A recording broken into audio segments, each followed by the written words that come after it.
I gaze tonight, we are leaving behind the hum of the refrigerator, the blue light of your phone, and the general frantic energy of the 21st century to take a little trip back to a time when your biggest social anxiety wasn't an accidental like on an ex's photo from 3 years ago, but rather the way your bedsheet was folded. Specifically, we are heading to ancient Rome.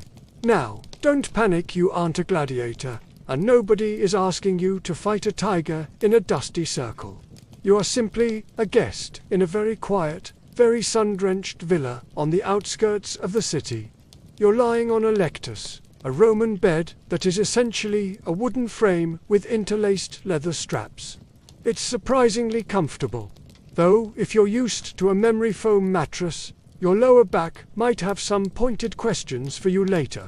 The air smells like cedarwood and a faint, lingering hint of olive oil lamp smoke. It's early morning, the kind of early where the sun hasn't quite started shouting at you yet, but is instead gently tapping on the shutters. Now, a quick heads up, you probably wouldn't survive this era for more than 24 hours without a literal guide. Not because of the barbarians at the gates, but because the social rules are so dense they have their own gravitational pull. One wrong fold in your outfit and the local senators would look at you like you'd just walked into a black tie wedding wearing Crocs and a Hawaiian shirt. So, before you get comfortable, take a moment to like the video and subscribe, but only if you genuinely enjoy what I do here. Also, I'd love to know where you're listening from and what time it is in your corner of the world. Leave a comment below while you're still awake enough to type. Now, dim the lights, maybe turn on a fan for that soft background hum, and let's ease into tonight's journey together. You sit up and stretch, your feet finding the cool, smooth mosaic tiles of the bedroom floor. There's a tiny depiction of a dolphin under your left heel, which is a nice touch. To your right, draped over a wooden stand, is the object of your upcoming struggle, the toga. It looks innocent enough. It's a massive semicircle of cream-colored wool, heavy and soft. But here's the thing, the toga isn't just a piece of clothing. It's a 6-yard-long socio-political weapon. In Rome, the toga was strictly reserved for male citizens. It was actually illegal for non-citizens, foreigners, or even exiled Romans to wear one. It was the ultimate "I belong here" badge. However, it was also notoriously difficult to put on. Imagine trying to wrap yourself in a heavy, king-sized duvet without using any buttons, pins, or zippers, and then being expected to give a 3-hour speech on grain subsidies without any of it falling off. Historians are still somewhat divided on the exact origami required to achieve the perfect Roman drape, as there were no YouTube tutorials in 50 BC, and most statues only show the finished, polished product. You reach out and touch the fabric. It's high-quality wool, which sounds cozy until you realize that Rome can get a bit sweltering. It's essentially the equivalent of wearing a weighted blanket to a summer garden party. You realize quite quickly that you can't do this alone. In the Roman world, if you were anyone of importance, you had a specialized servant called a vestiarius, whose entire job was to make sure you didn't look like a laundry basket. Since I'm your guide, I'll play that role for now. You stand there, arms outstretched like a confused scarecrow, as we begin the process. One end of the fabric is draped over your left shoulder, hanging down in front of you. Then, the rest of the massive bulk is taken behind your back, under your right arm, and tossed back over the left shoulder again. It's a lot of fabric. You feel the weight of it settling on your frame. It's heavy, purposeful, and slightly suffocating. A quirky little detail of Roman life is that the sinus, the overhanging fold of the toga, was often used as a pocket. You didn't have cargo shorts back then, so if you needed to carry a snack or some coins for the market, you just tucked them into the folds of your chest drapery. It was essentially a very dignified, woolly fanny pack. As you stand there, weighted down by several sheep's worth of wool, You notice the silence of the villa. There's no traffic. No sirens, just the distant sound of a fountain splashing in the atrium and the occasional clatter of a wooden cart on the cobblestones outside. You feel like a giant, soft marble statue. But there's a catch. This specific toga has a thin reddish-purple stripe running along the border. This is the toga praetexta. Normally, this was worn by young boys or high-ranking magistrates. Since you aren't currently a child, and you haven't been elected to anything lately, wearing this in the wrong part of town would be a massive fashion faux pas. It's like wearing a 5-star general's uniform to go buy a loaf of bread. People would stare. Some might laugh. A few might report you to the ED. You take a deep breath, feeling the wool rise and fall against your ribs. The texture is slightly scratchy, but in a comforting, grounding way. You realize that in this world, your clothes aren't meant to be comfortable. They are meant to communicate. Every fold says something about your bank account, your father's career, and whether or not you've paid your taxes. It's a lot of pressure for a Tuesday morning. You shift your weight, trying to find a balance under the heavy drape. If you move your left arm too much, the whole thing unspools like a tragic roll of paper towels. To be a successful Roman, you have to learn the art of the still arm. You have to move with a deliberate, slow grace, which is actually perfect for someone trying to fall asleep. No sudden movements, no rushing. Just the steady, rhythmic breathing of someone dressed in a masterpiece of ancient tailoring. As we prepare to leave the bedroom and head toward the heart of the house, you catch a glimpse of yourself in a polished bronze mirror. You don't look like a modern person anymore. You look like history. You look like someone who has nowhere to be and all day to get there, provided you don't trip over your own hemline. The sun is climbing higher now, casting long, golden rectangles across the floor, highlighting the dust motes dancing in the air. Everything is slow. Everything is quiet. You are ready to step out, even if you're secretly terrified that a stiff breeze might reveal you're basically wearing a very expensive bedsheet. You take your first tentative steps out of the bedchamber, and immediately you realize that walking in a toga is less of a stride and more of a controlled glide. You have to keep your knees slightly bent to manage the weight, and your left arm is essentially out of commission, tucked against your chest to anchor the massive folds of wool.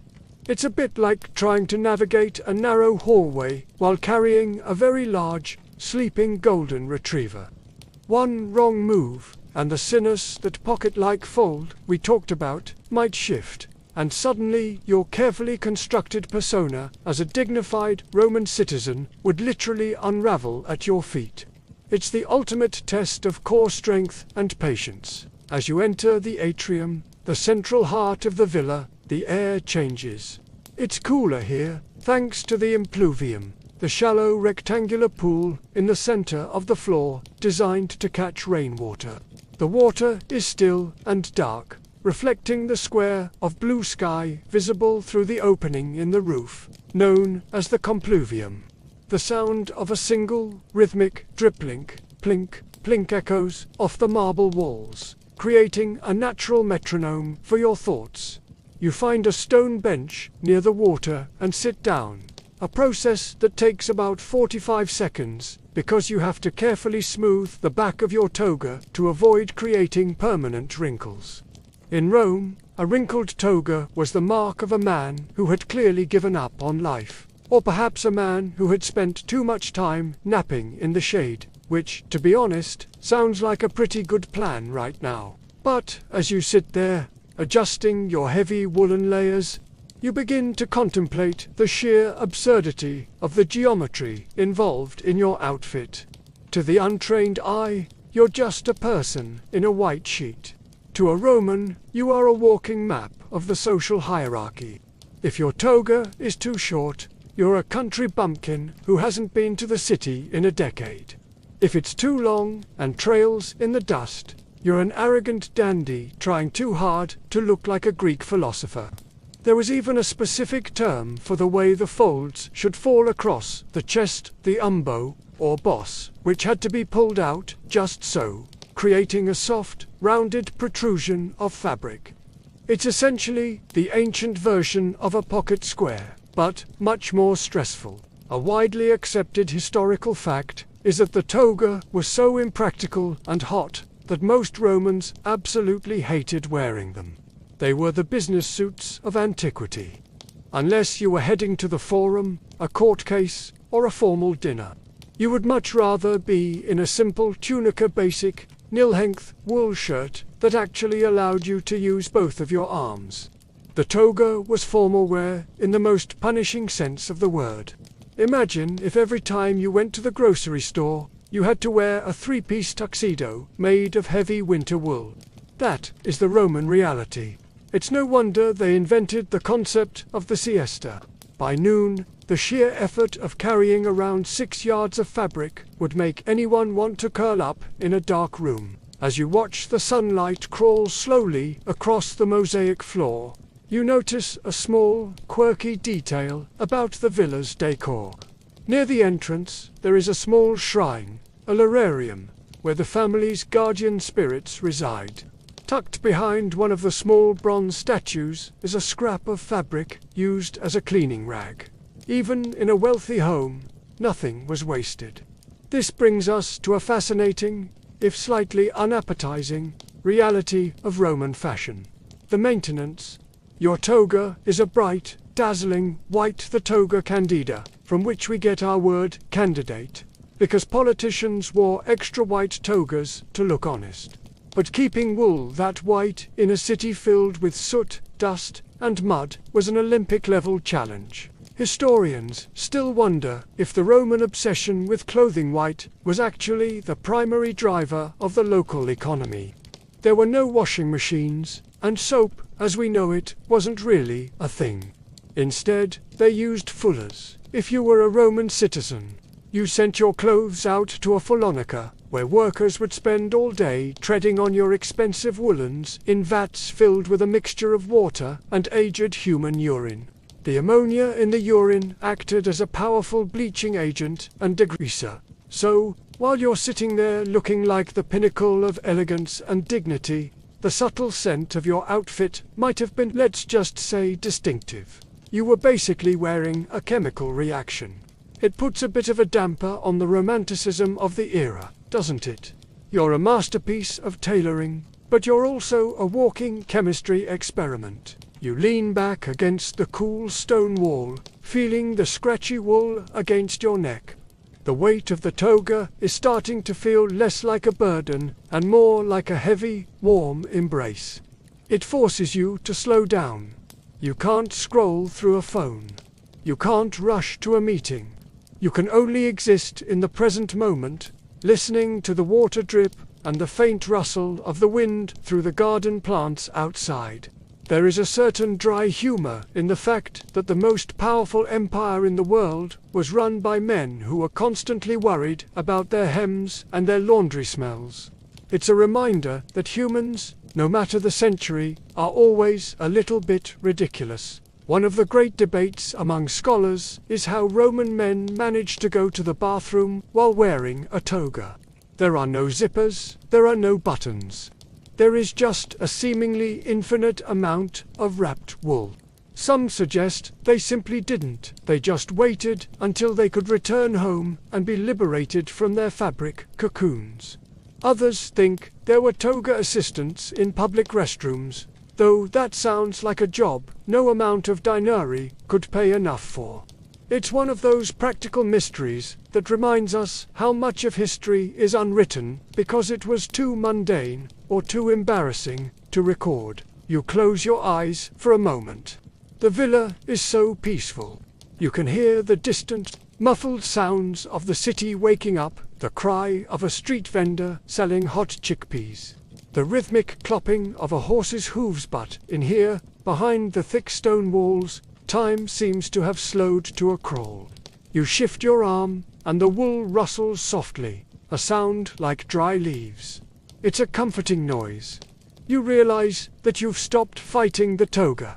You've accepted that, for the rest of the day, you are a slow-moving, dignified, slightly ammoniacal pillar of the Roman state. The sun has moved another inch across the floor. The dolphin mosaic is now half submerged in shadow. You feel a sense of profound stillness. There's something meditative about the restrictions of the past. In a world with fewer choices, where your clothes were dictated by law and your laundry by the local fuller, there's less to worry about. You just have to sit, breathe, and make sure your left arm stays perfectly still. It's the ultimate form of mindfulness. You aren't just wearing history. You are letting it anchor you to the earth. The heavy wool, the cool stone, the dripping water, it's all part of a slow, ancient rhythm that has been beating for thousands of years.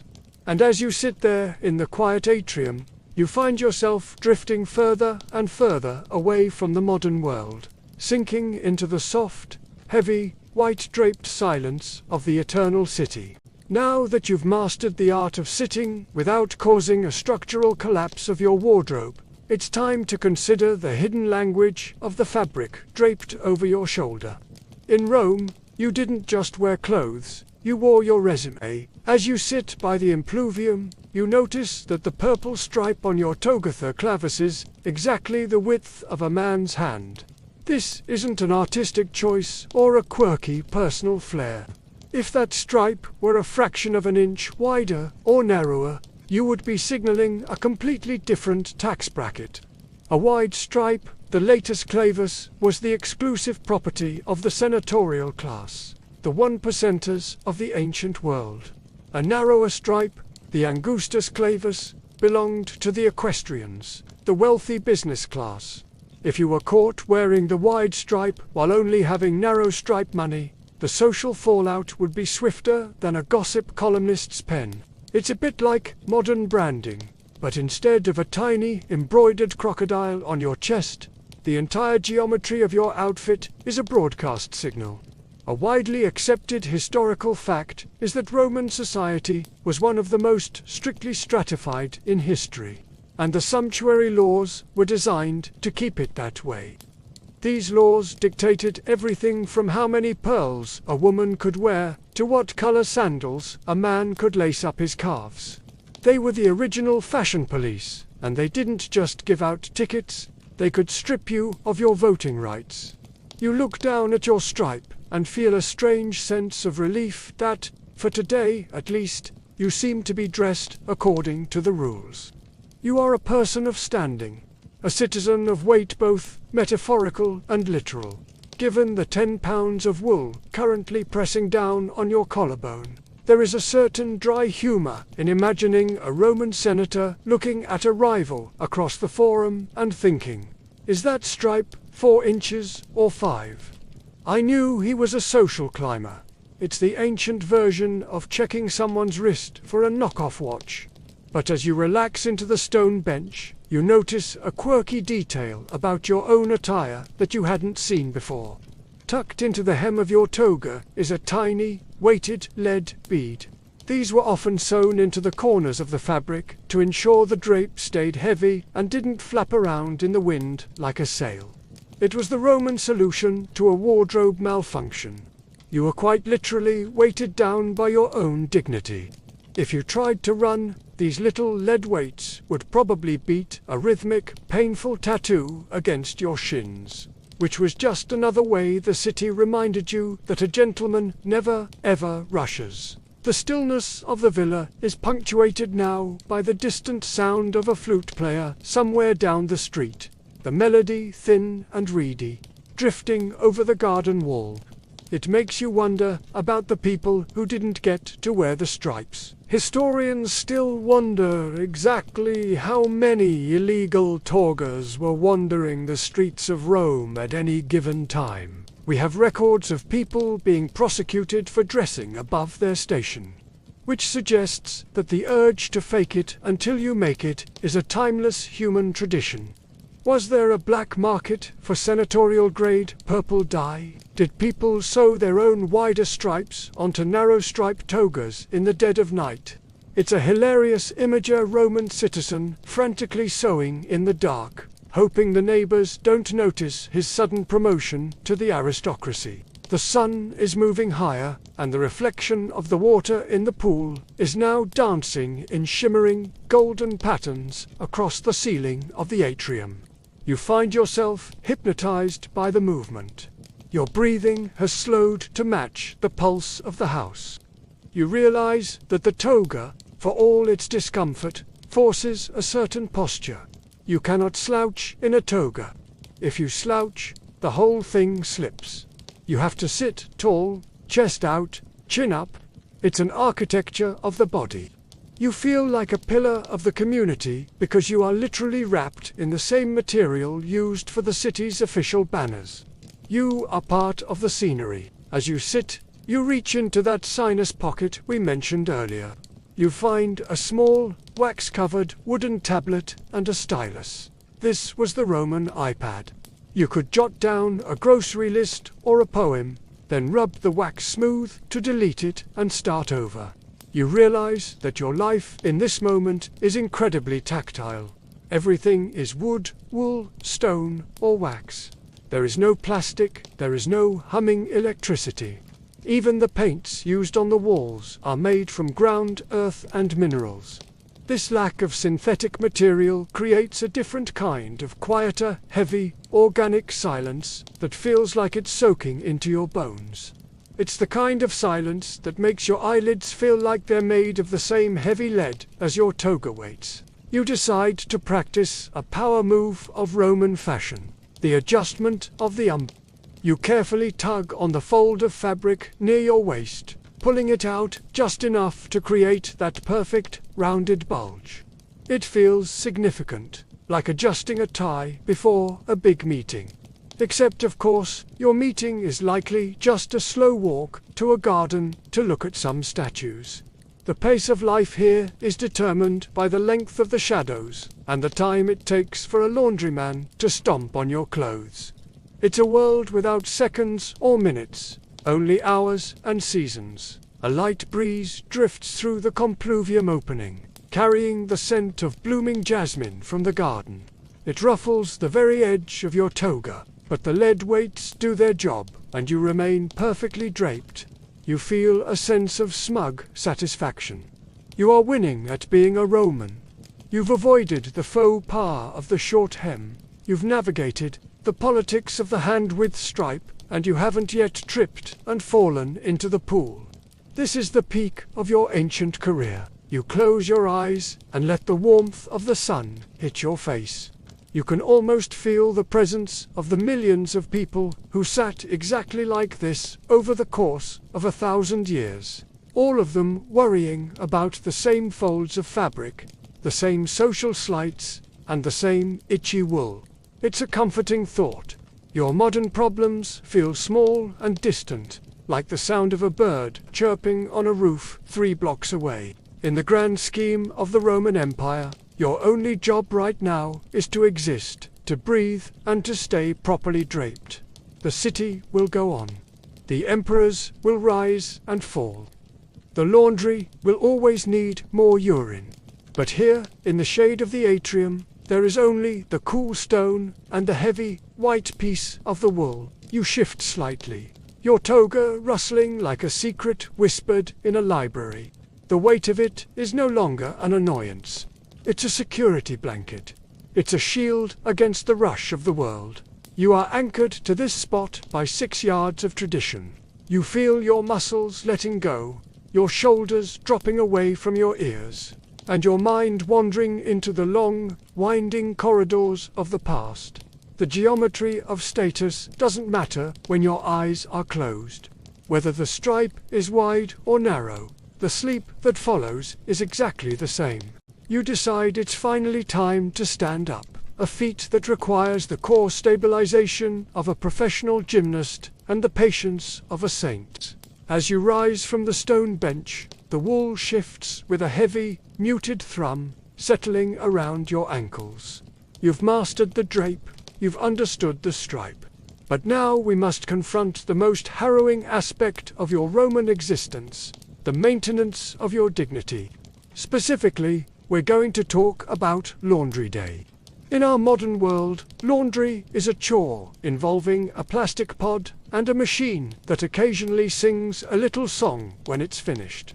In Rome, laundry was a public, industrial, and honestly somewhat pungent spectacle. You decide to take a slow, rhythmic walk toward the local Phalonica or laundry shop, just to see where your expensive toga spends its weekends. As you step out of the villa's heavy oak doors and onto the street, the sounds of the city swell.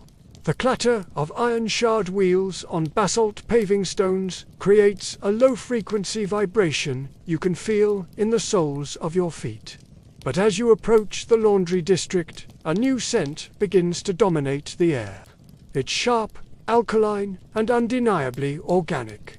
A widely accepted historical fact is that the Romans didn't have Tide or OxyClean, they had human chemistry. Since they lacked soap in the modern sense, they used aged urine as their primary cleaning agent. It was so valuable to the economy that the Emperor Vespasian famously placed a tax on its collection from public restrooms, leading to the legendary phrase pecunia non alet money doesn't smell. You find yourself standing outside a bustling workshop where the air is thick with steam and the sharp tang of ammonia. You lean against a brick pillar, carefully tucking your hands into your folds to avoid touching anything grimy. Inside, you see several large terracotta vats sunk into the floor. In each vat stands a man, his tunic tucked high up around his waist, treading rhythmically on a mountain of white wool soaked in that special Roman detergent. They are literally dancing the dirt out of the fabric. It's a hypnotic, if slightly damp, sight. The rhythm is steady stomp, stomp, squelch, stomp, a percussion section for the neighborhood's daily life. You can't help but find the dry humor in the situation. The most sophisticated civilization on Earth, built on law, philosophy, and engineering, was kept clean by a bunch of guys stomping in jars of pee. A quirky detail you might not know is that after the stomping phase, the togas weren't just rinsed and dried. To get that blinding, look at me, I'm a citizen white. The foolers would stretch the damp wool over a bell-shaped wicker frame called a viminier cavia. Underneath this frame, they would burn sulfur. The fumes would rise through the wool, chemically bleaching the fibers to a snowy brilliance. It worked incredibly well, though if you wore your toga too soon after its treatment, you'd walk around smelling like a disgruntled volcano. You imagine yourself at a high-stakes Senate meeting, looking like a god but smelling like a chemistry lab fire. It's the price of beauty, or at least the price of ancient social standing. As you watch the fuller's work, your mind drifts to the sheer labor involved in a single garment. Every inch of the wool you're wearing was sheared by hand, spun by hand, woven on a heavy wooden loom, and is now being stomped into cleanliness. There is no fast fashion here. Everything has a weight, a history, and a cost. Historians still wonder if the intense chemical process of Roman laundry actually shortened the lifespan of the clothes. Between the ammonia and the sulfur, those togas were essentially being slowly dissolved in the name of brightness. Was there a vintage toga movement for people who preferred their clothes not to fall apart at the slightest breeze? We don't know for sure, but the obsession with the newness of the white was so intense that many Romans probably spent more on laundry than they did on their actual villas. The heat of the afternoon is beginning to settle over the street. You watch a stray cat weave between the laundry vats, completely unbothered by the pungent fumes. The world here is so tactile. You feel the grit of the volcanic dust on the pavement, the prickly heat of the sun on your exposed right shoulder, and the heavy, damp warmth coming from the laundry shop. It's an immersive sensory experience that forces you to stay in the now. You couldn't be distracted if you wanted to. The smell of ammonia alone is enough to keep anyone's brain firmly rooted in the present. You start to walk again, moving away from the Phalonica and toward a quieter residential street. Your toga feels heavier now, perhaps just from the psychological weight of knowing its cleaning history. You pass a wall covered in graffiti, mostly campaign slogans for local politicians, painted in bright red letters. Each name is followed by the claim that they are a good man or a bringer of bread. You realize that these men, too, had to stand in those vats of sulfur and stomp juice to look the part. There's something deeply humanizing about it. No matter how powerful a Roman was, his clothes were still being danced upon by a sweaty man in a bucket. It's a wonderful equalizer. The pace of your walk is necessarily slow. You have to navigate the uneven stones of the street, and every few steps, you feel the lead weights in your hem swing gently against your shins. Clink, clink. It's a soothing sound, like a very small, very private cowbell. You find a small bakery tucked into a corner. The smell of freshly baked panis quadratus around, 8-sectored loaf, briefly winning the war against the laundry smells. You don't buy any, as reaching for your wallet involves a complex excavation of your chest folds that you aren't prepared to perform in public, but you linger in the aroma. The sun is casting long, elegant shadows of the columns across the road. You feel a sense of profound relaxation creeping into your limbs. The rhythmic stomping of the fullers has faded into a distant hum, replaced by the soft cooing of pigeons perched on a nearby pediment. You are part of a city that has been doing this for centuries and will continue to do it for centuries more. There is no urgency. Even the fashion police are likely napping right now. You think about the cycle of the toga. From the sheep on the hillside to the loom of the weaver, to the vat of the fuller, and finally to your shoulder. It's a long, slow journey. Your breathing deepens, catching the scent of dry stone and old dust. You realize that your modern life is so full of disposable things, but here everything is maintained, repaired, and cared for. Even the urine is recycled. It's a world of loops, not lines. And as you continue your slow, weighted glide back toward the quieter parts of the city, you feel yourself becoming just another loop in the long thread of history. The heavy wool, the sulphurous white, the rhythmic stompits, all just a backdrop for the long, quiet dream of Rome. As you drift away from the pungent industrial rhythm of the laundry district, your slow, weighted stride brings you toward the more cosmopolitan heart of the city. Near the markets of the Subura, the air here is a thick stew of smells: roasting chickpeas, expensive incense, and the dry, metallic scent of the cobblestones heating under the sun. You find a relatively quiet corner under a cedarwood awning and lean back, careful to keep your left arm pinned in that classic pose of Roman repose. It is here, amidst the rustle of the crowd, that we must discuss the absolute scandal currently draped over the shoulders of some of the younger, more daring gentlemen passing by. We are talking about the cone silk toga, ultimate fashion faux pas of the late Republic and early Empire. To understand why this was such a big deal, you have to imagine a society that viewed wool not just as a fabric, but as a moral compass. Wool was honest. Wool was Roman. Wool was opaque. But, as trade routes expanded towards the east, a new material began to trickle in from the Greek island of Kos. This silk was so fine, so light, and so incredibly thin that it was effectively translucent. When a wealthy young man decided to have a toga fashioned out of this woven wind, he wasn't just making a fashion statement. He was basically walking around in his underwear while claiming to be dressed for a funeral. A widely accepted historical fact is that the Roman moralists, led by figures like Seneca and the elder Pliny, absolutely lost their minds over this.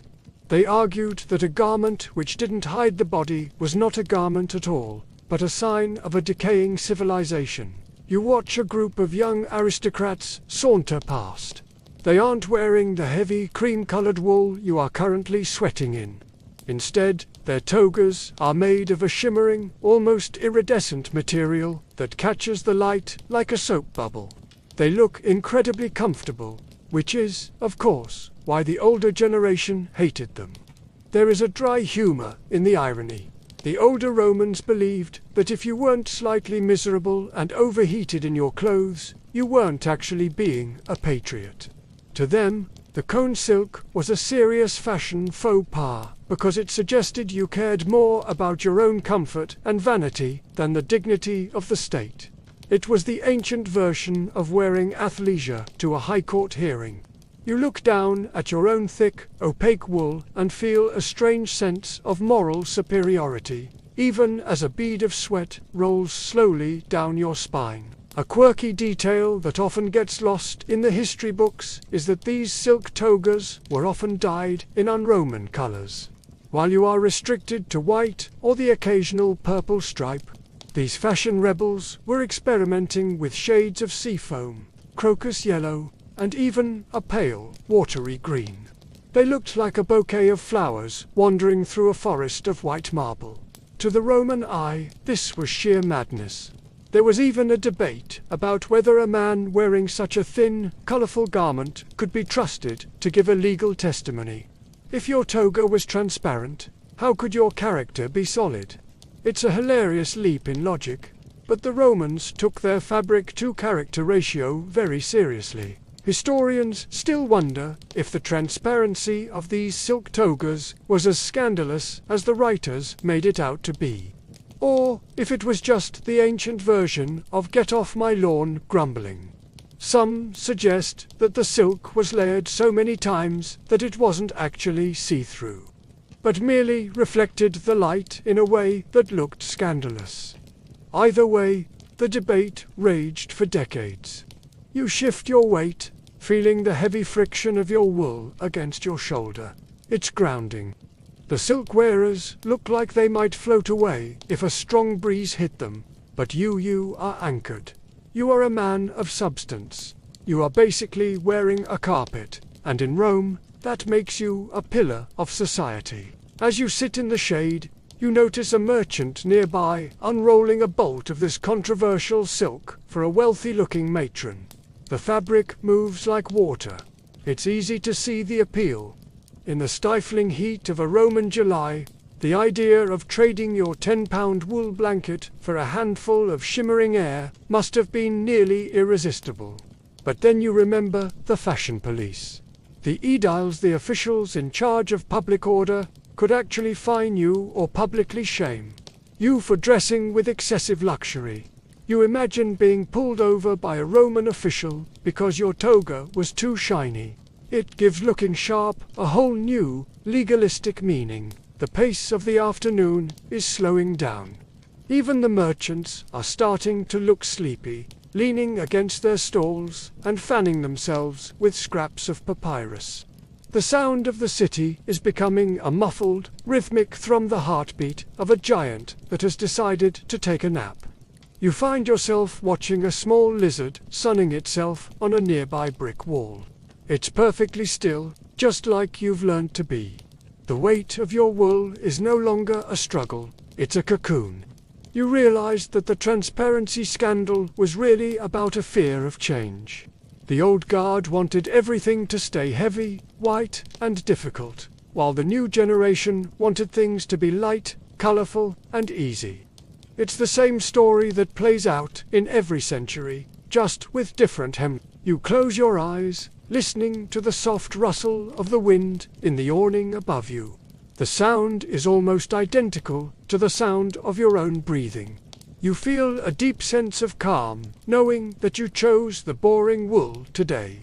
You don't have to worry about whether people can see through your clothes, or if the moralists are writing a poem about your lack of character. You are safe in your heavy, opaque, traditional shell. There is a great peace in following the rules, especially when the rules are designed to make you move as slowly as possible. You think about the weaver on the island of Kos, patiently working those tiny, delicate threads of silk into a fabric that would cause an empire to have a collective panic attack. It's a lot of power for a moth's cocoon. But here, under the Roman sun, the power belongs to the wool. The wool is steady. The wool is quiet. Your mind wanders into a dream of vast, rolling hills covered in white sheep. They're bleating a distant, rhythmic song that lulls you deeper into your seat. The fashion faux pas of the silk wearers feels like a distant, unimportant murmur. Whether you are dressed in wind or dressed in stone, the sun sets on everyone the same way. You let your chin sink slightly toward your chest, the folds of your toga rising up to meet you like a soft, warm pillow. You decide it's time to give your feet a bit of attention, as even the most dignified Roman citizen eventually has to face the reality of the cobblestones. You look down at your feet, which are currently strapped into a pair of calceae. While the toga is the star of the show, your footwear is the supporting cast that tells the rest of the story. In Rome, you couldn't just throw on any old pair of flip-flops and call it a day. Footwear was just as codified as the toga. Since you're dressed as a person of some standing, you're wearing these leather shoes that wrap around your foot and secure with multiple laces, reaching up toward your midcalf. They are surprisingly sturdy, though they lack anything resembling arch support. You're basically walking on a thin slice of leather and a prayer. A widely accepted historical fact is that the Roman military shoe, the caligae, was so iconic that it gave a future emperor his nickname, Caligula, which translates to little boots. Imagine being one of the most powerful men in the world, and everyone calls you little. Booties behind your back because you used to dress up as a tiny soldier when you were a kid. It's the ancient equivalent of a world leader being nicknamed baby sneakers. But for you, the civilian, your shoes are more about status than marching. There was a very specific type of shoe, the Mullius calceus, which was dyed a deep reddish orange. If you weren't a high-ranking magistrate and you showed up to a party in red shoes, you might as well have walked in with a neon sign that said, "I'm a pretender." It was a fashion faux pas that could get you laughed out of the dining room. You shift your weight, feeling the leather laces bite ever so slightly into your skin. There is a dry humor in the fact that the Romans, for all their engineering genius, their aqueducts, their domes, their concrete that literally hardens underwater, never quite figured out the sock. If you were cold, you might wrap your feet in scraps of wool, but generally, it was just you and the leather. This led to a very specific Roman problem, the toga-to-sandal ratio of dirt. By the end of a walk, your feet would be the color of the road, but your toga was supposed to stay pristine. It's a bit like trying to wear a white wedding dress while hiking through a construction site. You had to learn a very specific, high-stepping walk to avoid splashing mud onto your hemorrhagate that probably made most Romans look like they were trying to sneak past a sleeping dragon. A quirky detail that historians love to point out is that Roman cobblers were quite advanced in their branding. Many shoes have been found with intricate patterns of hobnails on the soles. These weren't just for traction. They often formed patterns or even words. Some wealthy Romans had shoes that would leave the words "Follow me" imprinted in the dust of the road as they walked. It was the original social media follow, literally stamped into the earth. You look behind you at the dusty path you've walked, wondering if your own soles are saying anything interesting. Probably just "I am trying very hard not to trip," which is a relatable sentiment in any era. As you walk toward a nearby fountain to rest your feet, you notice the variety of footwear passing you by. There are the simple solobasic sandals for indoor use and the heavy-duty boots of the laborers. Historians still wonder exactly how the Romans dealt with the blisters that must have come from those leather straps rubbing against bare skin all day. There are no ancient records of Roman band-aids, though they likely used wool grease or honey-soaked rags to soothe their heels. It's a reminder that beneath all that marble and gold, the Romans were just people with sore feet and itchy skin, trying to look cool while their shoes betrayed them. You reach the fountain, a stone basin where a carved lion's head spits a steady stream of water into a pool. You don't take your shoes off, that would be a public scandal of epic proportions, but you stand in the mist, feeling the evaporative cooling on your shins. The sound of the water is a heavy, white noise that masks the distant shouts of the market. You lean your head back, the weight of the toga pulling at your shoulders in a way that feels oddly reassuring now. It's like a heavy hug that keeps you from floating away into the heat haze. You watch a group of children playing nearby. They aren't wearing togas. They're in simple tunics, and most of them are barefoot. They move with a freedom you've sacrificed for the sake of your stripes and your leather laces. There's a quiet irony there. The more powerful you become in Rome, the less you are allowed to move. You are a prisoner of your own prestige. But as you watch the water sparkle, you realize that there's a certain dignity in the restriction. It forces a slow, deliberate life. You can't rush to a meeting if your shoes might fly off and your dress might unspool. You are forced to be patient. You are forced to be still. The sun is beginning its slow descent, and the light is turning a rich honey gog. It catches the edges of the fountain and the bronze buckles on a passing soldier's boots. The world is glowing. You feel a deep, rhythmic pulse in your feet, a thrumming that matches the heartbeat of the city. The leather of your shoes has warmed up, softening against your skin, and the wool of your toga has settled into a comfortable, heavy shell. You are perfectly calibrated to the environment. You think about the cobbler who made your shoes, sitting in a small, dark shop, carefully punching holes in the leather with a bone awl. He likely spent days ensuring the symmetry of the laces, knowing that his work would carry a citizen through the halls of power. Everything here is made by a hand you could theoretically shake. It's a world of connections. You aren't just wearing shoes. You're wearing someone's expertise, their afternoon's work, and 1,000 years of tradition. You close your eyes and let the sound of the fountain wash over you. The clink of your lead weights, the shush of the water, and the distant clack of wooden sandals on stonets, a symphony of the mundane. You feel your breathing slow down, each exhale lasting a little longer than the one before. Your toes curl against the cool leather of the soles, and you feel entirely grounded. In this moment, the social hierarchy of footwear doesn't matter. Whether you leave a message in the dust or just a simple footprint, the road leads to the same quiet evening.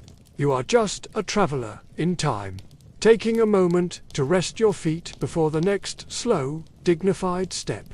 You decide that to truly embody the peak of Roman refinement, you must address the one thing that separates the civilized man from the barbarian beyond the Rhine.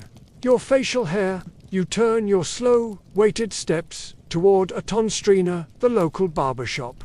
In Rome, the barber shop was the equivalent of a modern coffee shop or a news feed. It was where you went to find out who was winning the latest political spat and whose daughter was causing a stir at the theatre. As you approach the small, open-fronted shop, you see several men sitting on low stools, their togas bunched up around their necks like giant bibs.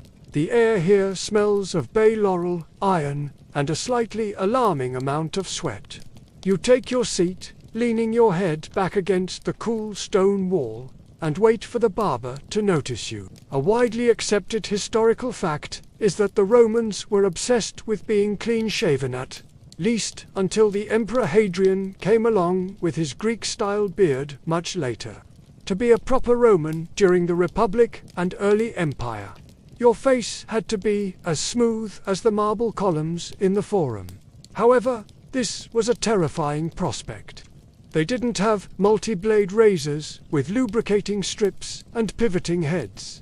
They had the novacula, a simple iron or bronze blade that was sharpened on a whetstone and applied to the skin with nothing but a little water or oil. Shaving cream wasn't invented yet. This meant that every trip to the barber was a high-stakes gamble between a smooth chin and a very public flesh wound. The barber approaches you, a small, chatty man with a leather strop hanging from his belt. He begins to splash your face with lukewarm water, his fingers moving with a practiced, rhythmic tapping. There is a dry humor in the fact that the men who conquered the known world, from the sands of Egypt to the rainy forests of Britain, were collectively terrified of a 3-inch piece of sharpened iron. You see a man in the corner with several small patches of green cloth stuck to his face.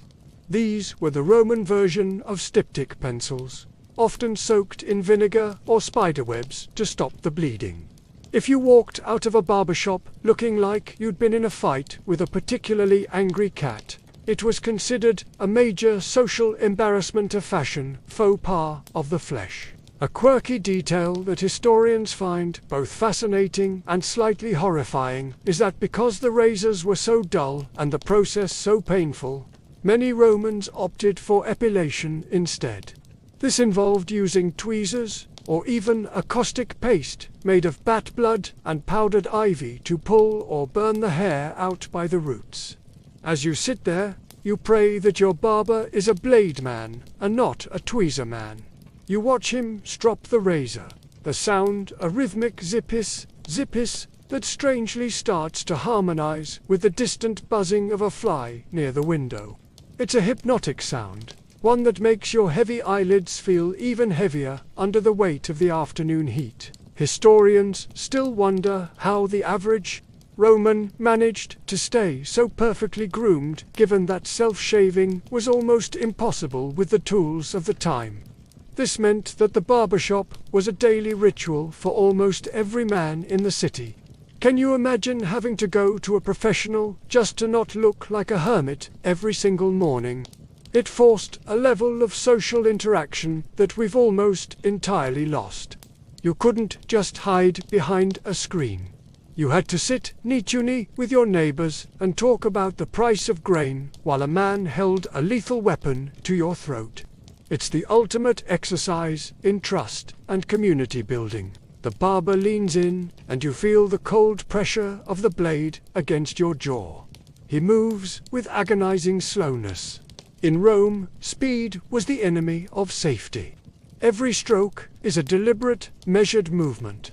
You find yourself holding your breath, your heart beating a slow, steady rhythm against your ribs. The scrape of the metal against your skin is a tiny, localized sound that seems to fill your entire world. Scritch, scritch. It's not a harsh sound, but a textured one, like a pen moving over parchment. You realize that this is perhaps the only time in your day when you are truly, completely still.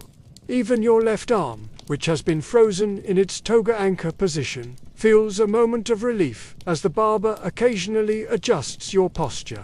As he works, the barber tells you a story, something about a senator who accidentally dyed his hair with a tincture that turned it a startling shade of blue. The shop erupts in low, rumbling laughter. This is the dry humor of Rome.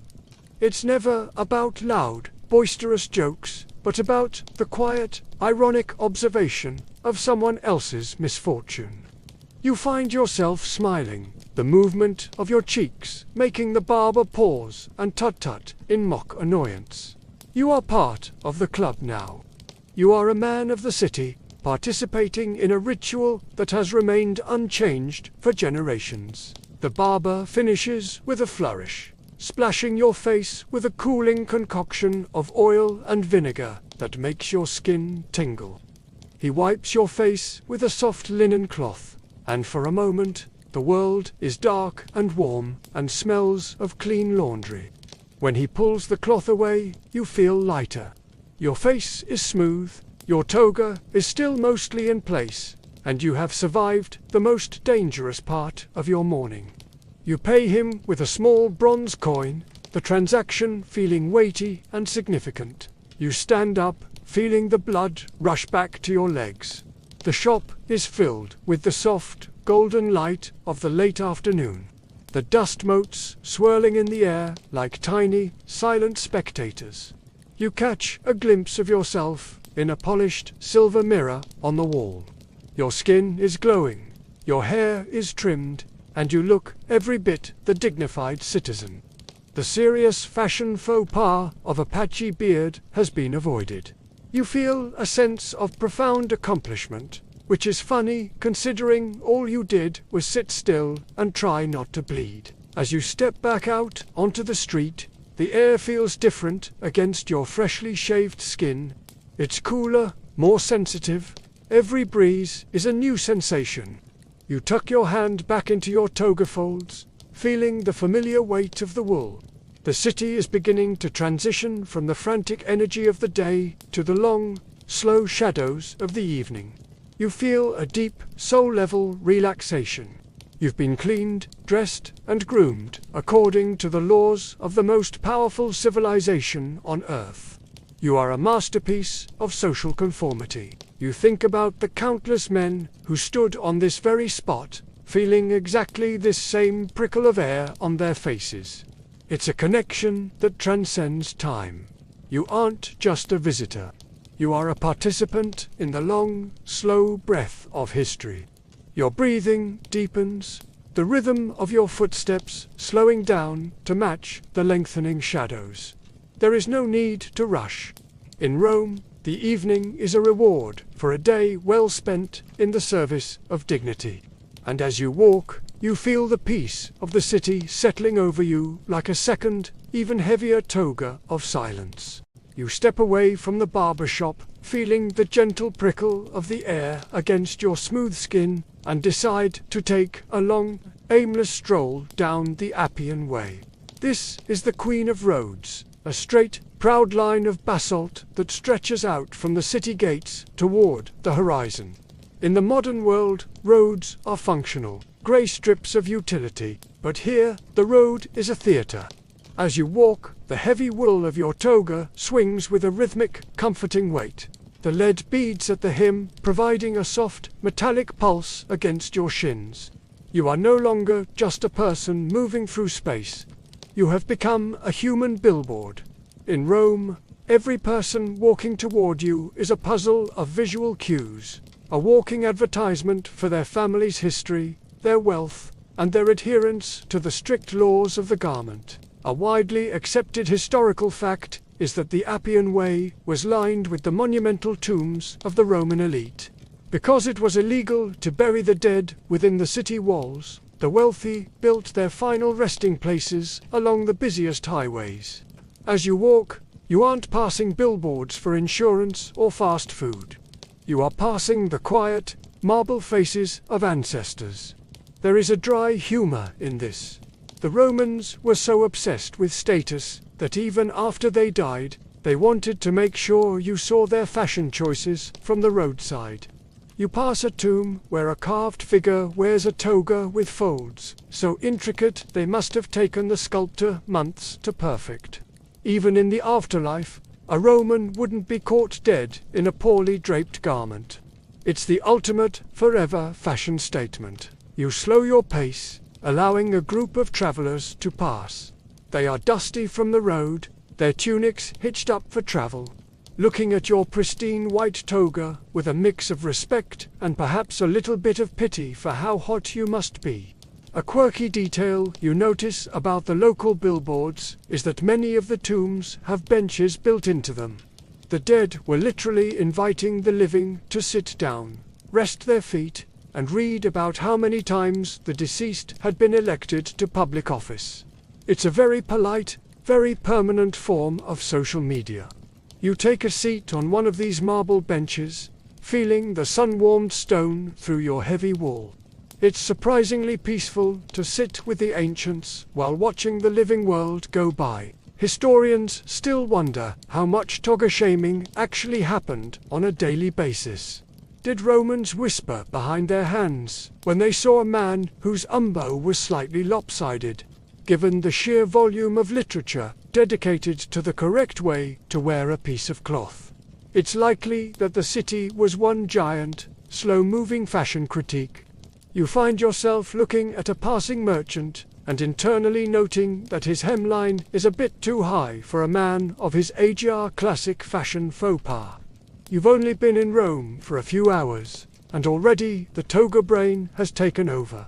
You are now a part of the silent, judgmental chorus of the eternal city. The Appian Way is surrounded by the soft, green landscape of the Roman countryside.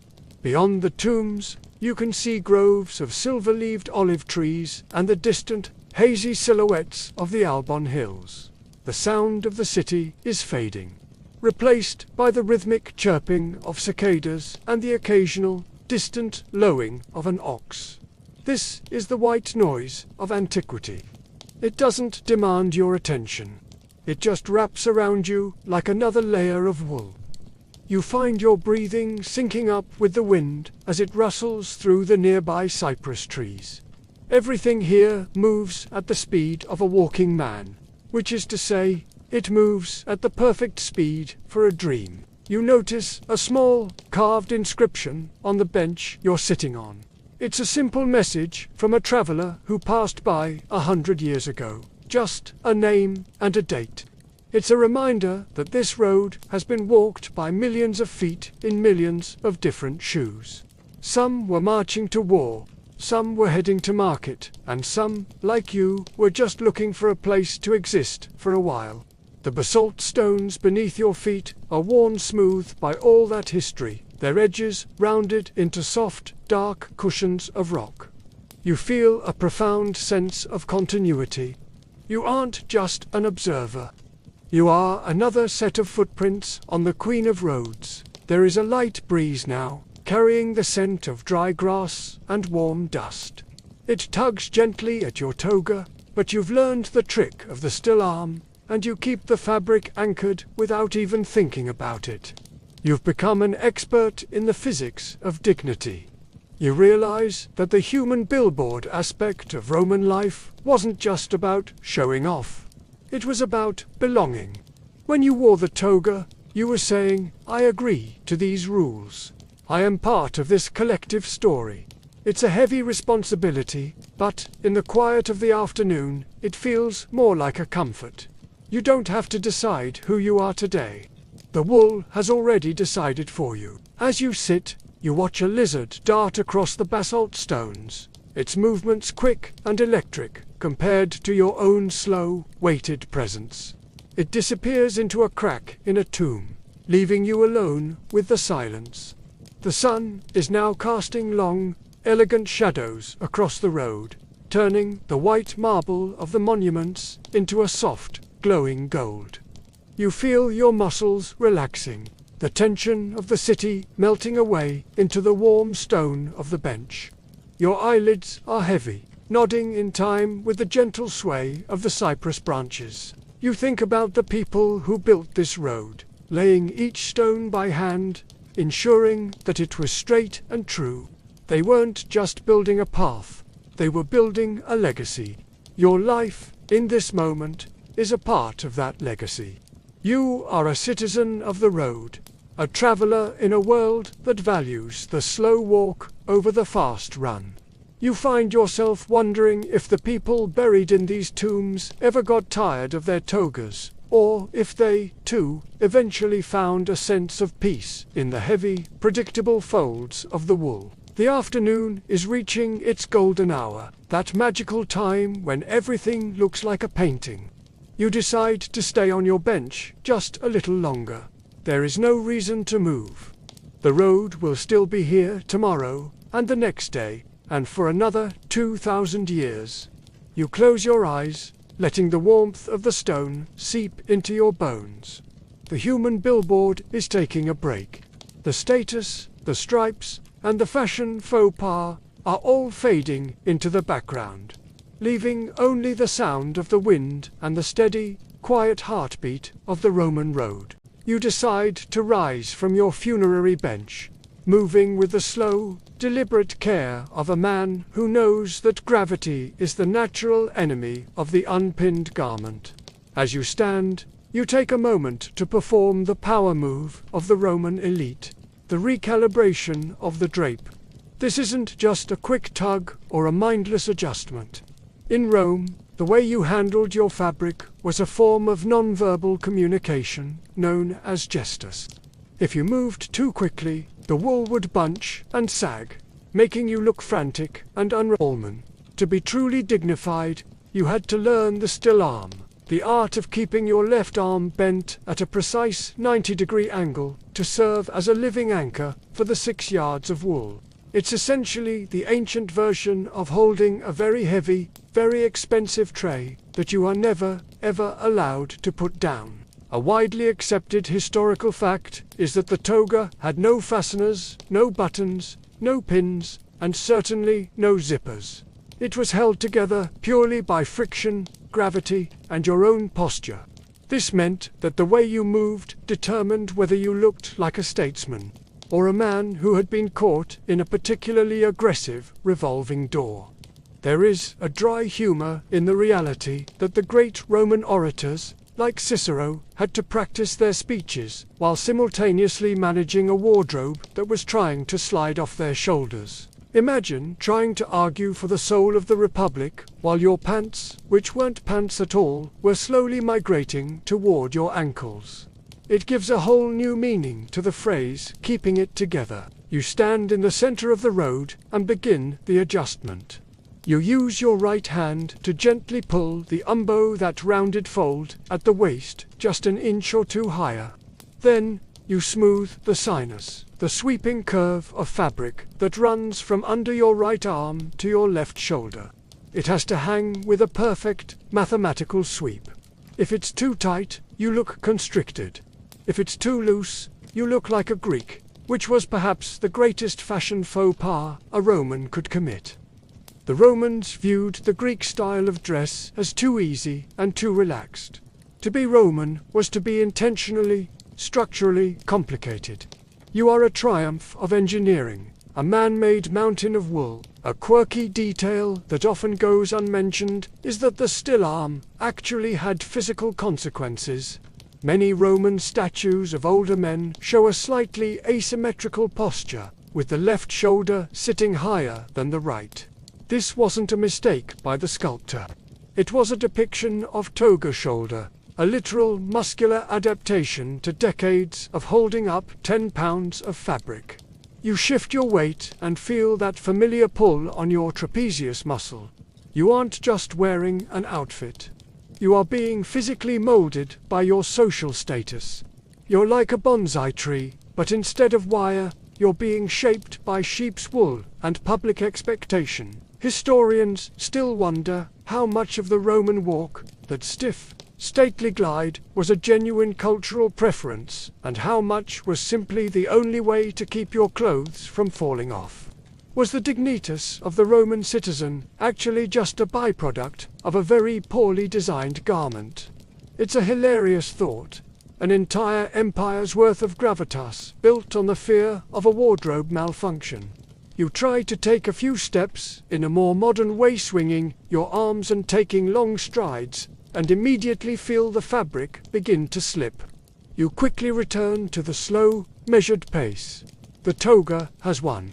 It has dictated your speed, your posture, and your very breathing. The sun is lower now, casting long, dramatic shadows of your draped form onto the basalt stones.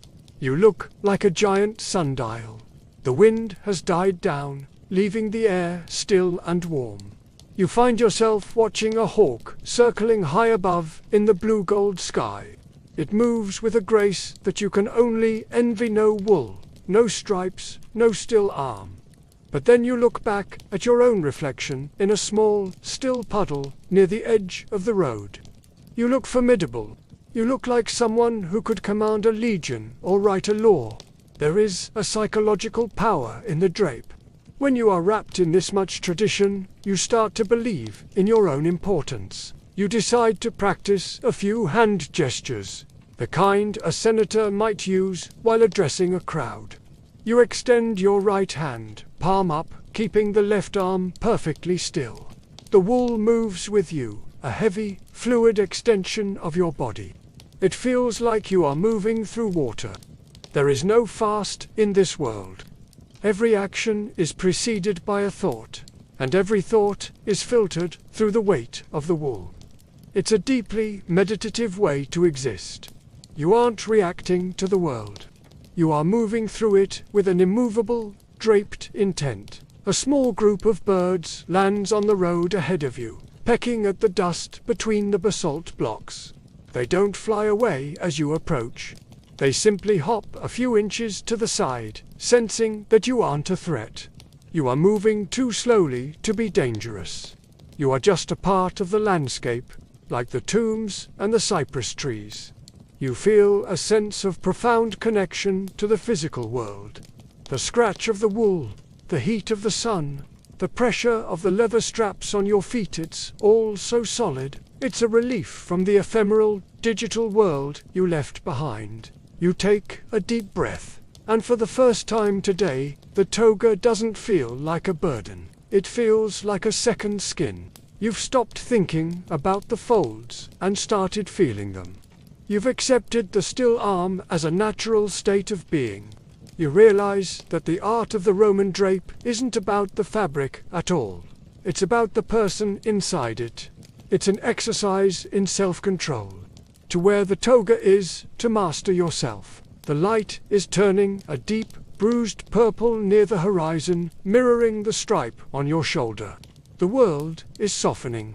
You feel the tension in your neck finally begin to release, replaced by a heavy, pleasant ache. Your journey down the Appian Way is nearing its end, not because you've run out of road, but because you've found the stillness you were looking for. You are a Roman in full repose, a masterpiece of ancient geometry, standing silently in the golden light of a dying day. You close your eyes, the image of the perfect drape burned into your mind's eye, and let the quiet, rhythmic sound of your own breathing take the lead. As you slowly navigate your way back toward the heart of the city, the visual cues of the Appian Way begin to fade, replaced by a much more aggressive sensory experience. We have entered the Roman sensescape. In a world without modern sanitation or synthetic cleaners, the air was a constant battleground between the divine and the disastrous. You find yourself walking past a high-end perfumery, a supplicium, where the air suddenly becomes so thick with the scent of crushed roses, cinnamon, and balsam that it feels like a physical weight against your chest. You pause, leaning against a cool limestone pillar, and take a long, slow breath. This is where the elite come to hide the fact that they spent their morning in a laundry shop that smells like a chemistry set. A widely accepted historical fact is that Romans, both men and women, were absolutely obsessed with perfume. They didn't just dab it on their wrists. They soaked their clothes in it, drizzled it on their hair, and even scented their horses and pet dogs. There is a dry humor in the thought of a grizzled Roman general. A man who has spent years sleeping in muddy tents and eating hardtack, returning to the city and smelling like a delicate bouquet of lilies. To be a proper citizen, you had to smell like you had more money than sense. If you walked into a dinner party smelling merely of human or clean wool, you were committing a serious fashion faux pas. You were expected to broadcast your status through the nose of everyone within a 20-foot radius. You watch as a young man, clearly a bit of a dandy, exits the shop. He is surrounded by a visible cloud of powder, and as he passes, you are hit by a wave of spikenard, so potent it makes your eyes water. This leads to one of the great quirky details of Roman life. The clash of the stenches, because the city was a maze of open-air markets, street food stalls frying salty fish, and the ever-present aroma of the fooleries. The heavy perfumes acted as a sort of olfactory armor. You were trying to create a personal bubble of luxury in a city that often smelled like a barnyard. It was a sensory war, and you, in your heavy, white, rose-scented wool, are currently winning your sector. Historians still wonder how the Romans managed the sheer quantity of oil required for this obsession. Most perfumes were oil-based, meaning that by the end of the day, a wealthy Roman's toga wasn't just heavy with wool, it was heavy with scented grease. Can you imagine the laundry bill? You look down at your shoulder and realize that the blinding white we discussed earlier was constantly being threatened by the very oils you used to smell good. It was a never-ending cycle of cleaning and staining, a battle between the desire to look pure and the desire to smell expensive. It's a hilarious, self-defeating loop that perfectly captures the Roman spirit. Why do something simply when you can do it beautifully and expensively? The sun is low enough now that the heat has lost its bite, replaced by a soft, enveloping warmth. You notice a flower girl sitting near a fountain, threading garlands of violets and jasmine. The scent is lighter here, more natural, and it mingles with the metallic smell of the splashing water. You find yourself feeling a bit lightheaded, not in an unpleasant way, but in a hazy, dreamlike fashion. The combination of the heavy wool, the intense perfumes, and the rhythmic sound of the city is starting to blur the edges of your reality. You feel like you are floating through a sea of aromas, anchored only by the still arm and the weight of your lead-lined hem. A quirky detail about Roman social etiquette was the use of scented water at parties. Hosts would sometimes release birds whose wings had been dipped in perfume, so that as they flew over the guests, they would rain scent down upon the crowd. It sounds like a scene from a fever dream, but for a Roman, it was just a Tuesday night. You imagine a pigeon fluttering over your head, shaking a fine mist of lavender onto your toga.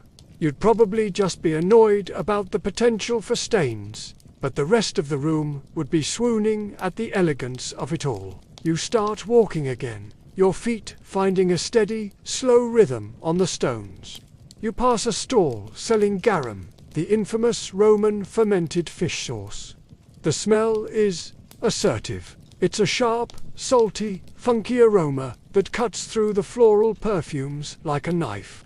This was the ketchup of the ancient world, put on everything from eggs to desserts. To the Roman nose, the smell of rotting fish was the smell of a good meal. It's a reminder that good and bad smells are entirely cultural. You find yourself oddly comforted by the fishy tang. It's honest. It's the smell of a city that is alive and hungry. As you move further into the residential district, the smells change again. Now it's the scent of charcoal fires and baking bread as families prepare their evening meals. It's a warm, toasted smell that feels like a hug. You realize that your nose is telling you the time of day more accurately than any sundial could. The scentscape is shifting from the public, performative aromas of the afternoon to the private, cozy smells of the night. Your breathing slows, your inhales becoming deeper and more rhythmic. You are breathing in the history of the world, 1 part rose oil, 1 part fish sauce, and 2 parts wood. You think about the perfumers back in the Lyceum, their hands stained with pigments and their clothes saturated with 1,000 different flowers. They were the chemists of the soul, providing the elite with the tools to transcend the grit of the city. But you, leaning into the evening air, find that you prefer the mixture. You like that the eternal city smells like both a garden and a gutter. It's real, it's tactile. It's a world that doesn't hide its seams. The shadows are stretching across the street, turning the cobblestones into a mosaic of blue and gold. You feel a deep sense of contentment. The weight of the toga, the scratch of the wool, and the complex bouquet of the air have all combined to create a state of total sensory immersion.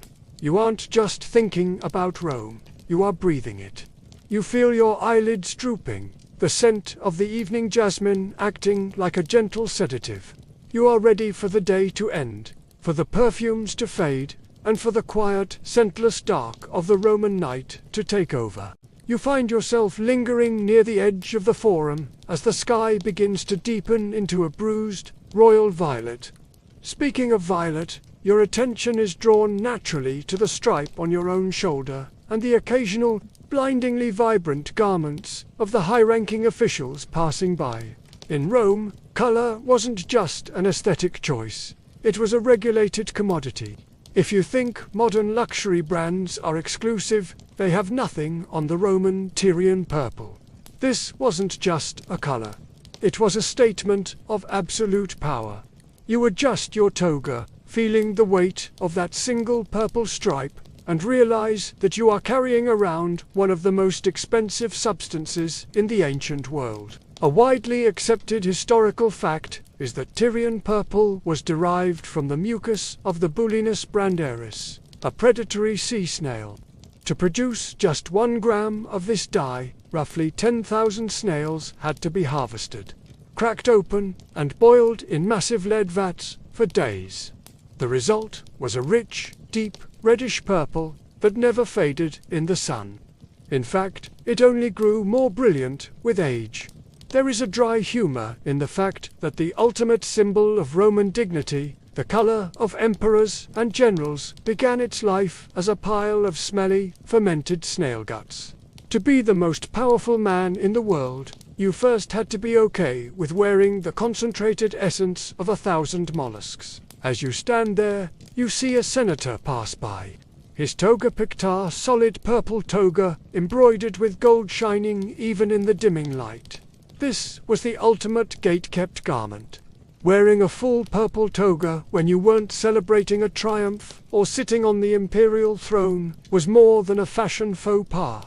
It was practically an act of treason. The Roman state had sumptuary laws that dictated exactly who could wear what shade of purple. If you were a mere commoner caught wearing even a cheap imitation of this color, you could face heavy fines or worse.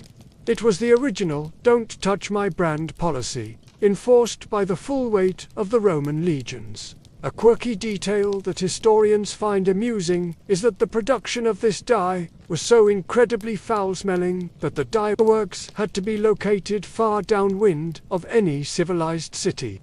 Imagine the irony. The most beautiful, regal color in existence was produced in a place that smelled like a rotting seafood buffet in a swamp. When you see that deep purple stripe on your shoulder, you aren't just seeing color. You are seeing the labor of thousands of workers and the sacrifice of millions of snails. It makes your toga feel even heavier, as if the weight of all those shells is pressing down on your collarbone. Historians still wonder how many counterfeit purples were circulating in the Roman markets, because the real deal was so expensive, literally worth its weight in silver. Lower class Romans often used cheaper substitutes made from lichen, madder, root, or even certain types of insects. These imitation colors looked decent enough from a distance, but they faded quickly and lacked the inner glow of the snail dye. You find yourself squinting at a passerby, trying to judge if his stripe is true snail or cheap lichen. You've become a connoisseur of the crustacean, a judge of the mollusk. It's a strange thing to be proud of, but in Rome, the quality of your slime determined your time. The air is cooling down, and the purple of the sky is beginning to match the purple of the elite. There is a profound sense of stillness in the city as the color wars of the day fade into the shadows. You find a spot to sit on a marble ledge, the stone still holding the ghost of the day's heat. You look at your hand resting on the white wool. The contrast between the cream-colored fabric and the dark purple stripe is sharp and clean. It's a reminder that Rome was a world of high-contrast luxury and squalor, power and servitude, brilliant color and dusty stone. You feel a sense of relief that you aren't an emperor. Being an emperor meant wearing a solid purple toga every day, which sounds glamorous until you realize that you'd be a walking target for every ambitious general with a sharp dagger. Your single stripe is enough. It gives you the dignity you need to navigate the streets without the burden of being a literal god. It's the middle class of Roman luxury, enough to be respected, but not enough to be assassinated. There is a certain safety in the partial stripe, a comfort in not being the brightest thing in the room. The sound of the city is changing. The high-pitched calls of the day are being replaced by the lower, rumbling sounds of the night, the closing of heavy wooden shutters, the barking of a distant guard dog, and the rhythmic clinking of a patrol of the vigils, the city's firewatch. Your breathing has slowed to a deep, steady pulse. The snail gut color on your shoulder seems to vibrate in the twilight, a secret code shared between you and the stones of the city. You are part of the elite, but you are a quiet part. You are a shadow with a stripe. You think about the Phoenician merchants who first discovered the secret of the snail. Sailing across the Mediterranean with their precious cargo of purple liquid, they were the architects of this obsession. Thousands of years of human history, all leading up to this moment where you sit on a stone ledge, worrying about the shade of your wool. It's a beautiful, ridiculous continuity. The world is built on such things, on the mucus of snails and the dreams of weavers. You close your eyes, and for a moment, the world is just a wash of deep, velvety purple. The smell of the evening incense, the cool touch of the marble, and the weight of the wool create a cocoon of sensory peace. You are no longer just a person in a costume. You are a participant in a color that has outlived empires. The Tyrian purple is older than Rome, and it will be remembered long after the stones have crumbled. You let that thought anchor you, sinking deeper into the heavy, regal silence of the evening. The fashion police are gone for the night, leaving you alone with your stripes and your snails. As the twilight deepens, you decide to move toward a more lit area of the street, where the glow from oil lamps begins to catch on the finer details of the passing crowd. Now that we've covered the fabric, the shoes, and the scent, we must address the final flourish of the Roman gentleman, the bling. In Rome, jewelry for men was a tightrope walk over a canyon of social judgment. You look down at your own hand, resting against the cream-colored wool of your toga. On your left ring finger, you are wearing a single, heavy gold signet ring. This isn't just an accessory. It's your legal signature. In a world where most business was done with wax seals, your ring was your identity. But, as with everything else in this city, if you overdid it, you were heading straight for a serious fashion faux pas. A widely accepted historical fact is that for much of the Roman Republic, the only piece of jewelry a proper man was allowed to wear was a single ring.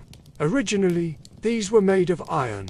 Gold rings were a strictly guarded privilege, reserved for ambassadors or those of equestrian and senatorial rank. However, as the empire grew and the wealth of the world poured into the city, Roman men began to develop a bit of a jewelry problem.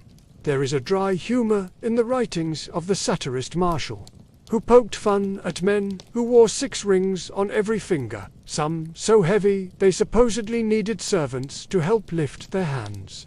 Imagine trying to look like a rugged, stoic conqueror of worlds while you're essentially incapacitated by your own finger weights. It's the ancient version of wearing a gold chain so thick you can't actually stand up straight. You shift your hand, feeling the solid weight of the gold. A quirky detail that is often overlooked is the concept of seasonal jewelry. Wealthy Romans actually had different rings for summer and winter.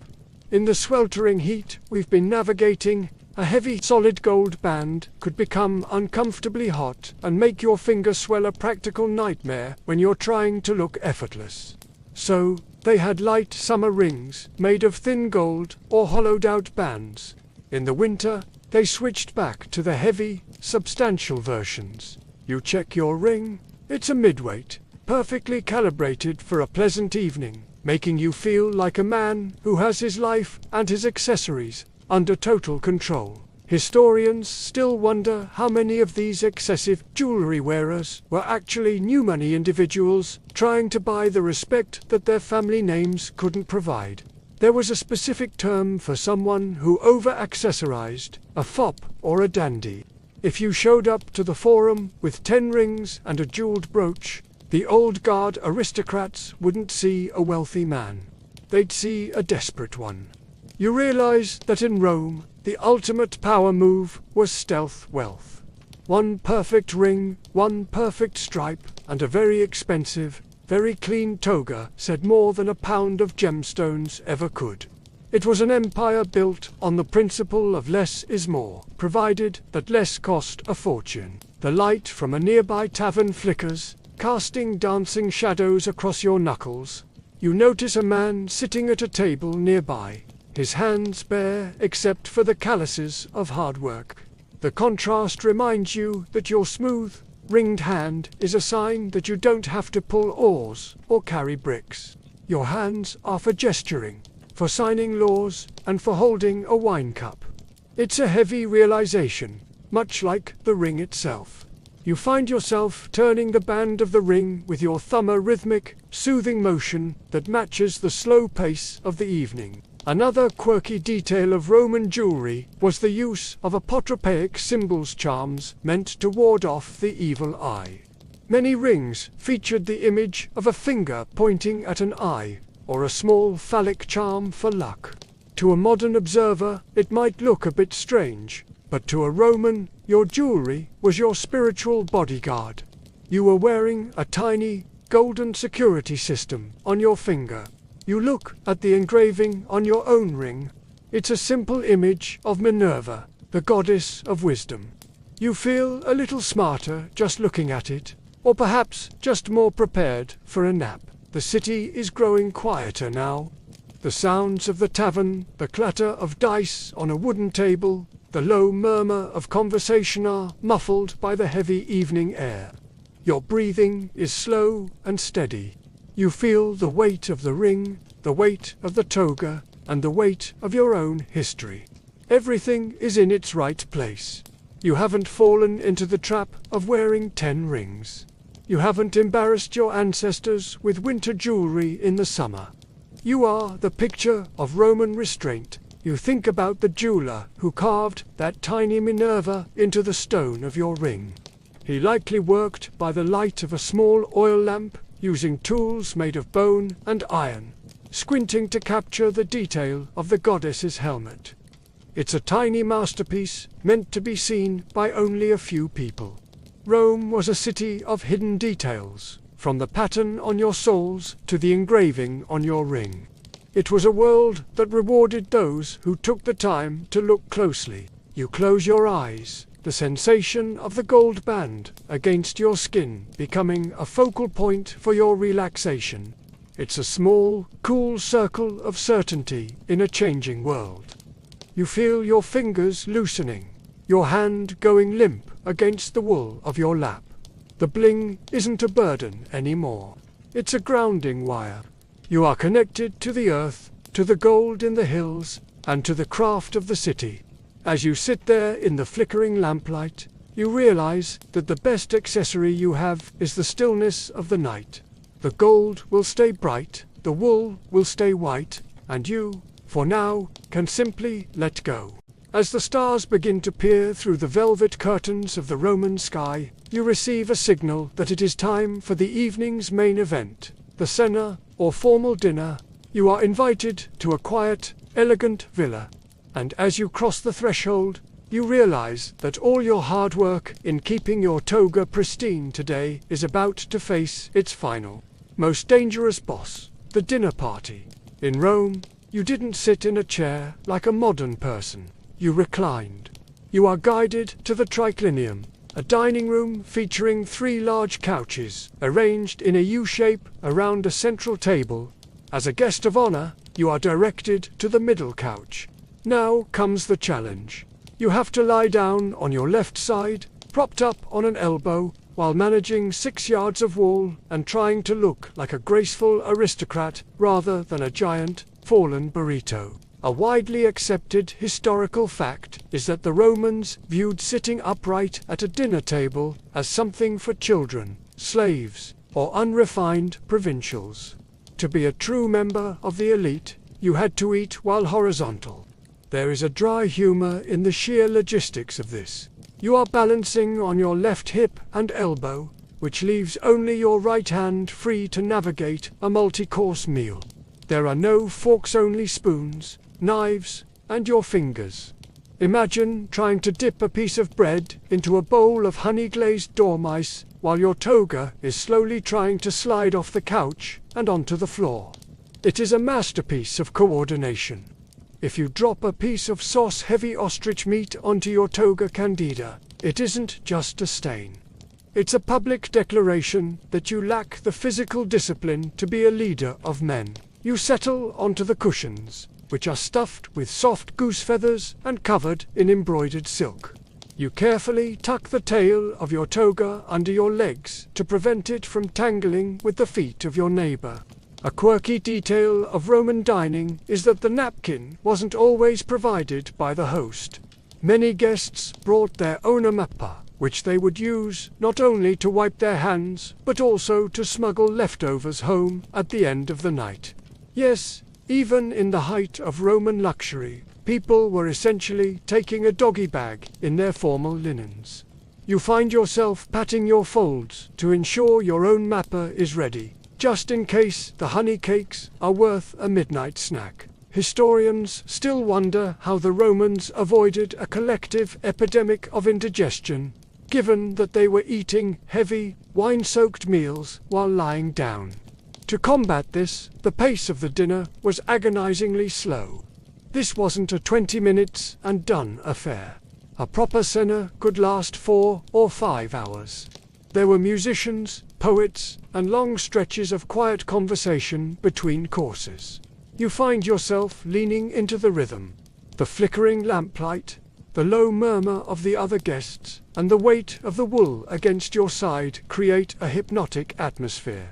You aren't just eating, you are participating in a slow-motion performance of status. Between the courses of shellfish and roasted wild boar, a slave moves through the room with a silver basin and a pitcher of scented water.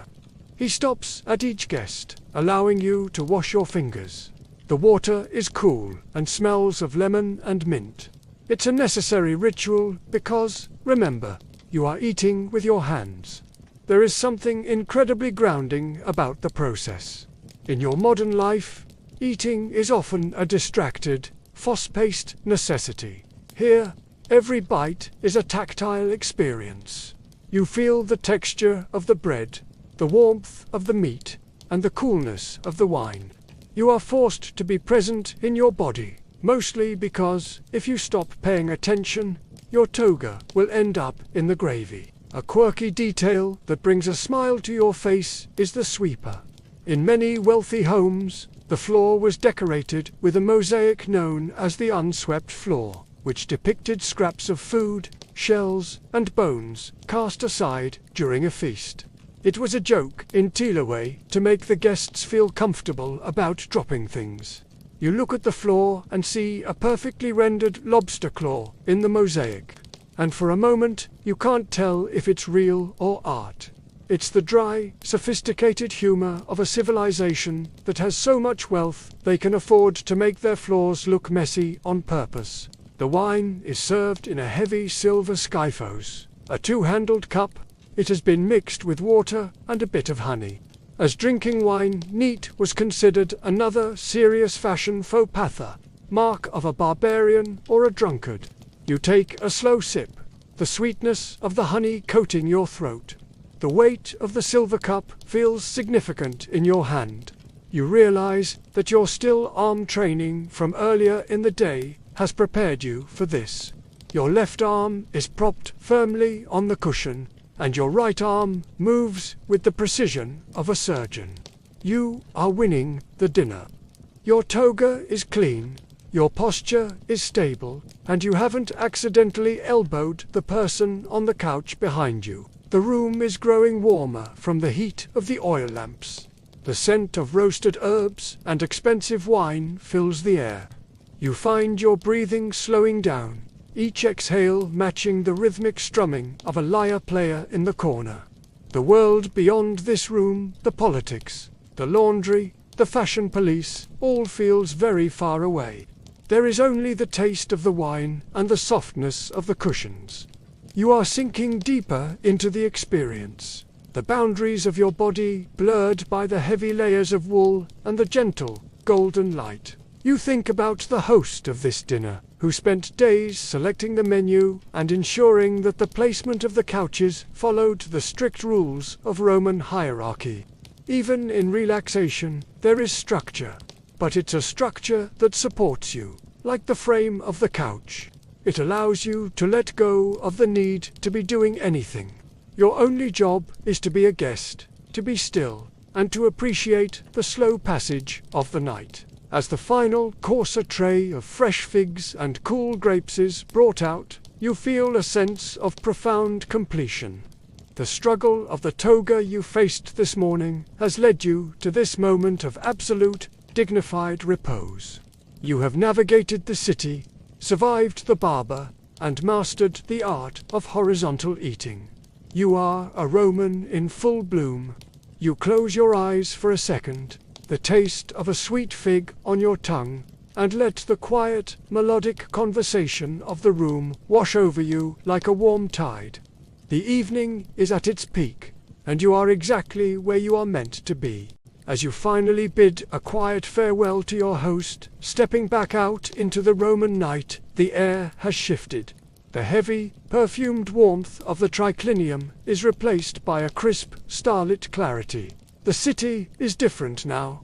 The bustling commerce of the afternoon and the performative elegance of the dinner party have given way to a hush that feels almost sacred.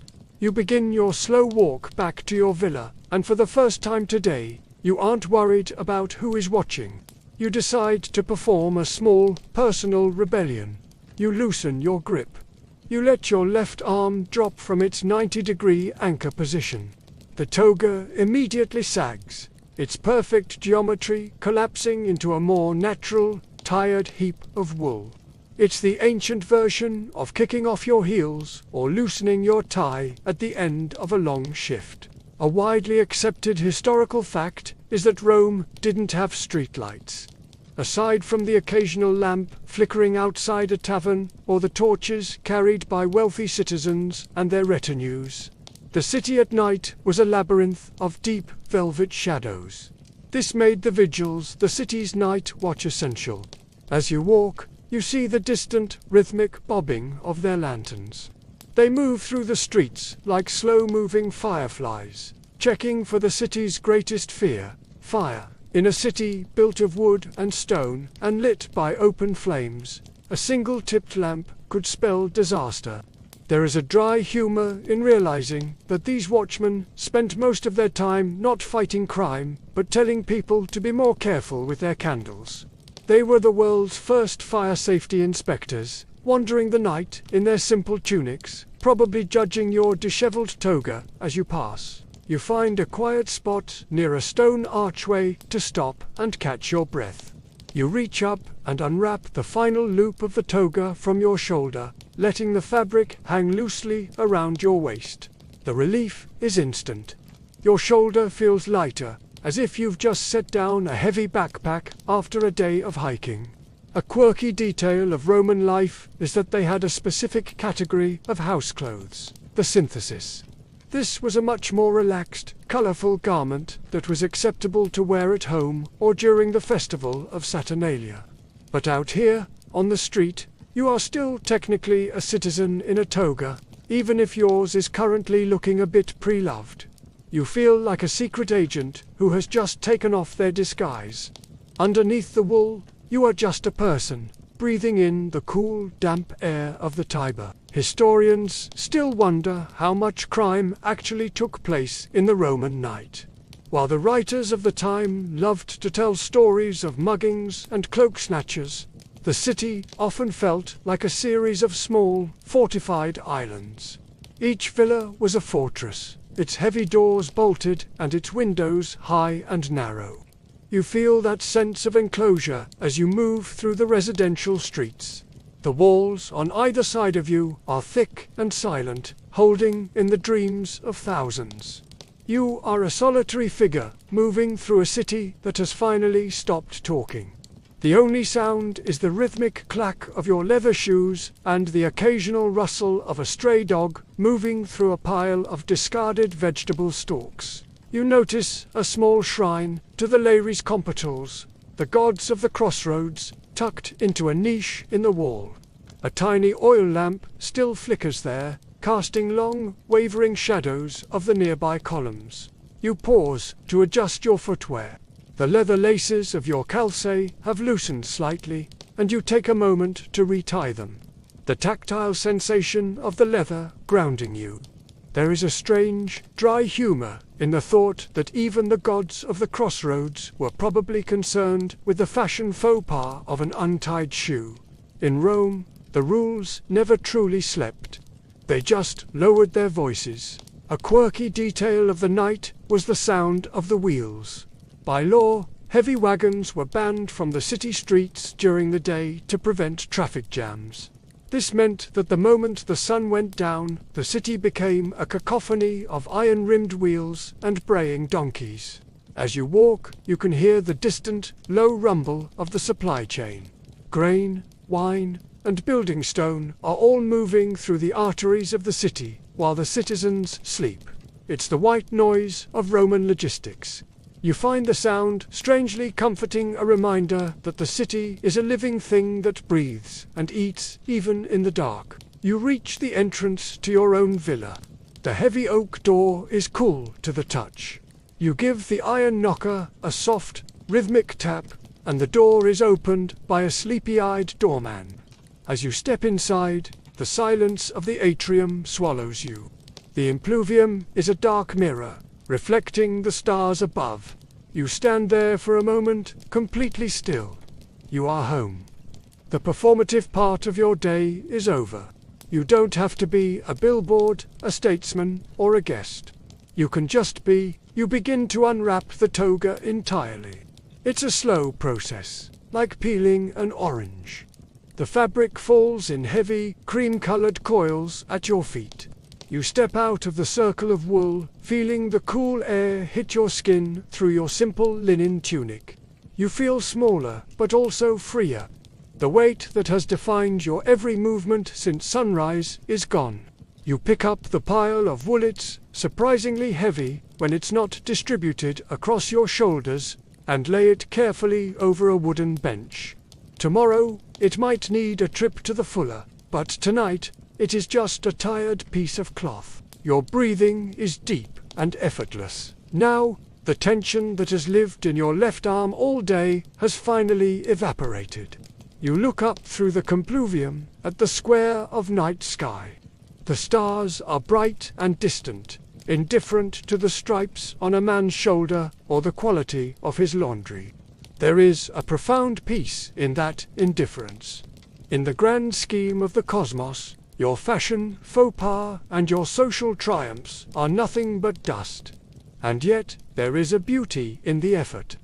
There is a dignity in having tried to move with grace through a complicated world. You turn and head toward your bedchamber, your bare feet silent on the mosaic tiles. The house is full of the scent of extinguished lamps and old stone. You feel a heavy, pleasant tiredness pulling at your limbs. The journey is almost over. The serious fashion faux pas of the day are now just stories for tomorrow. You are ready to trade the heavy white wool for the light, weightless fabric of dreams. You sink into the quiet, the darkness of the villa wrapping around you like the softest, most forgiving toga of all. You finally step back into the small, quiet bedchamber where your journey began so many hours ago. The room is bathed in the soft, silver glow of the moon filtering through the high shutters, painting slanted lines of light across the cedarwood chest and the woven rug. You sit on the edge of your lectures, the leather straps creaking softly under your wetter-familiar, rhythmic sound that signals the end of your Roman day. One by one, you reach down and unlace your calce. The leather has softened from the heat of your skin and the dust of the Appian Way, and as you pull the straps free, you feel a wave of relief wash from your ankles up to your knees. Your feet, which have carried the weight of an empire's expectations all day, are finally free. A widely accepted historical fact is that the Romans didn't have pajamas in the sense that we do today. When a Roman man went to sleep, he simply removed his toga and slept in his subucula, basic, light linen or wool tunic that served as both an undershirt and a nightgown. It was the ultimate liberation. After 15 hours of being a structured, draped masterpiece of social engineering, you are returned to your most basic form. There is a dry humor in the transition. You spend the day as a walking marble statue, only to end it as a person in a simple, oversized t-shirt. It's a reminder that even the most powerful senator, once the doors were bolted and the lamps were out, was just a man looking for a soft place to rest his head. You stand up to give the toga one final look before you retire. It lies draped over the wooden stand, a silent, cream-colored ghost of your public life. Even in the dim light, the Tyrian purple stripe seems to hold onto the memory of the sun. You think about the fashion police and the silent judgments of the forum, and they feel like a world away, a dream you had during a long afternoon nap. A quirky detail you notice as you smooth the fabric is a single, tiny snag near the hem, likely from a stray thorn on the Appian Way. Historians still wonder if Roman wives and servants spent their entire lives mending these tiny battle scars of the wool. You decide it doesn't matter. The snag is just a souvenir of a day. The silence of the villa is absolute now. Even the rhythmic rumbling of the supply wagons in the distance has faded into a low, vibrating hum that feels more like a heartbeat than a noise. You lie back on the bed, pulling a light wool blanket up to your chest.